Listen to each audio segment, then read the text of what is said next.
أهلا بيكم. النهاردة هنتكلم عن موضوع أكيد لمس كل واحد فينا في وقت من الأوقات. ليه بقى صعب قوي إننا نركز؟ ليه دايما حاسين إن دماغنا مش ثابتة؟ عالمنا بقى مليان بكل حاجة ممكن تخطف انتباهنا، إشعارات، أصوات، أخبار، محتوى، يمين شمال فوق وتحت. أنا جمعت لكم النهاردة معلومات من مصادر كتير مهمة، من خبراء زي نير إيل وكريس بيلي، من مقالات نشرت على مواقع موثوقة زي برين بالانس وهيلث لاين وغيرهم. الهدف مش بس نفهم المشكلة، لكن كمان نعرف نعمل إيه حيال المشكلة. انتوا في بودكاست دي توكس، ويلا بينا ندردش في الموضوع ده.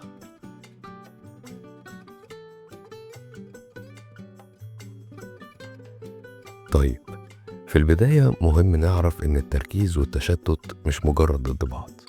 الموضوع أعمق من كده بكتير. التركيز هو عملية مقصودة، يعني أنا اللي بختار أوجه انتباهي لحاجة معينة بإرادتي. أما التشتت فده العكس تماما، ده لحظة بيتسحب فيها انتباهك غصب عنك.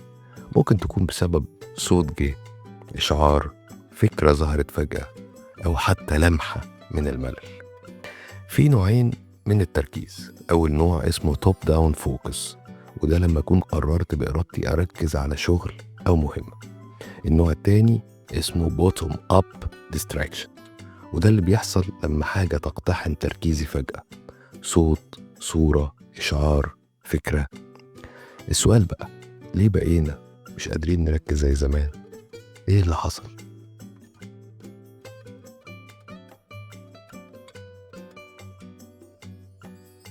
طيب، نفهم من كده إن اللي بيحصل من عدم تركيز وتشتت ده بسبب النوتيفيكيشنز اللي بتجيلنا على الموبايل بتاعنا. الحقيقة إن نير إيل بيقول إن المشكلة مش في الموبايل نفسه، المشكلة الحقيقية جوانا، في المشاعر اللي احنا بنهرب منها. الملل والقلق وعدم اليقين، التوتر، كلها مشاعر بتخلينا بشكل لا واعي بنهرب من نفسنا، نهرب لأي حاجة تشتت تفكيرنا. بنفتح موبايلنا نقلب في فيسبوك أو انستجرام، مش عشان مستمتعين، لكن عشان نهرب. زي ما نير بيقول، التشتت بقى مسكن بنلجأ له لما نحس بعدم الراحة النفسية، وكأننا بقينا بندور على أي حاجة تسكت دماغنا.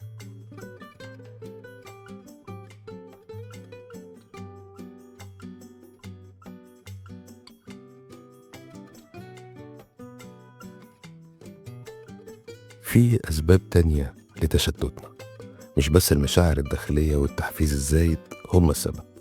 في عوامل تانية كتير بتأثر على تركيزنا: قلة النوم، الإجهاد المزمن، التغذية السيئة، قلة شرب المية، وحتى الآثار الجانبية لبعض الأدوية أو مشاكل صحية مش واضحة.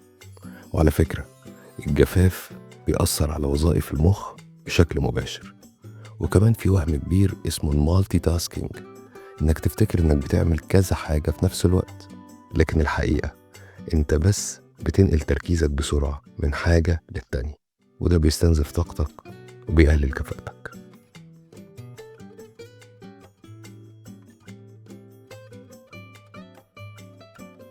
طيب، إيه الحلول بقى؟ في حلول؟ أيوة في حلول، بس محتاجة شوية التزام وصدق مع النفس. نير بيقترح طريقة اسمها تايم بلوكينج، يعني بدل ما تكتب قائمة مهام، تفتح الكالندر وتحط لكل مهمة وقت محدد. من 9 ل10 كتاب التقرير، من 10:30 ل11 هرد على الإيميلز، وهكذا. ده بيخلق إحساس بالالتزام وبيقلل فرص التسويف. وبيقول كمان، لو ما خططتش ليومك، حد تاني هيجي ويخططهولك. طب نعمل إيه مع المشاعر الداخلية اللي بتخلينا نمسك الموبايل غصب عننا؟ نير بيقدم تكنيك رائع اسمه Surf the Urge، تصفح الرغبة. يعني لما تحس إنك عايز تفتح موبايلك أو تهرب من حاجة، بدل ما تنفذ الفعل ده، خد لحظة، راقب الإحساس اللي جواك من غير ما تحكم عليه. هو جاي منين؟ بيزيد بيقل؟ هتكتشف إن زيه زي الموجة، بيطلع ويوصل لقمته وبعدها بينزل لوحده.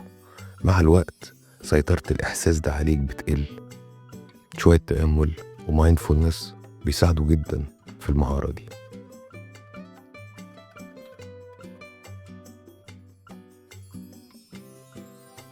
كريس بيلي بيدينا حل للظاهرة غريب شوية.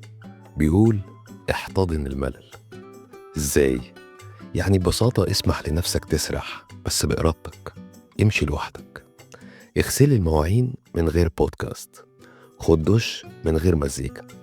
اللحظات دي المخ بيرتاح فيها وبيبدأ يربط أفكار ببعض، يلاقي حلول ويخطط للمستقبل. بيقول إن 48% من الوقت اللي عقلنا بيشرد فيه بنكون بنفكر فعلا في المستقبل. الملل ممكن يكون مفيد لو عرفنا إزاي نستخدمه صح. ده غير إن في حاجات أساسية لازم نفتكرها دايما. قلل المشتتات الخارجية، اقفل النوتيفيكيشنز، نظم مكان شغلك، نام كويس، كل أكل صحي فيه أوميجا 3 وفيتامينز، اشرب مية، اتحرك. كل ده بيقوي وظائف المخ ومن ضمنها التركيز. وفي نقطة أخيرة مؤثرة جدا. نير بيقول لو انت مؤمن ان التكنولوجيا سيطرت عليك ومفيش فايدة، فده لوحده بيخلي عندك استعداد أقل انك تقاوم. الإيمان بقدرتك على إدارة انتباهك بيفتح لك باب جديد للسيطرة والتحكم. يعني نقدر نقول إن التشتت مش مجرد عادة سيئة، ده انعكاس لحالة داخلية وخارجية معقدة. ولما نبدأ نفهم نفسنا أكتر وندرب عقلنا ونعيد بناء بيئتنا، هنقدر نرجع نركز ونستعيد تحكمنا في وقتنا وطاقتنا. وسؤال أخير ليك تفكر فيه: لو كل لحظة في حياتك بتقضيها وسط تشتت وتحفيز زايد، تفتكر ده هيأثر على شكل حياتك إزاي على المدى الطويل؟ هل فعلا هتقدر تشوف الصورة الكبيرة، ولا هتفضل دايما مطحون في اللحظة الحالية؟ فكر وخليكوا دايما ماشيين لقدام. هنستنى نسمع تعليقاتكم، وهنستنى نسمع أسئلتكم، وهنستنى نسمع ردودكم على كل اللي قلناه. ما تنسوش تعملوا لايك للحلقة، تشاركوها مع أي حد ممكن يستفيد من الكلام اللي كان فيها. اشتركوا في القناة وفعلوا زر الجرس عشان توصل لكم كل الحلقات الجديدة من بودكاست تي توكس. شكرا لكم.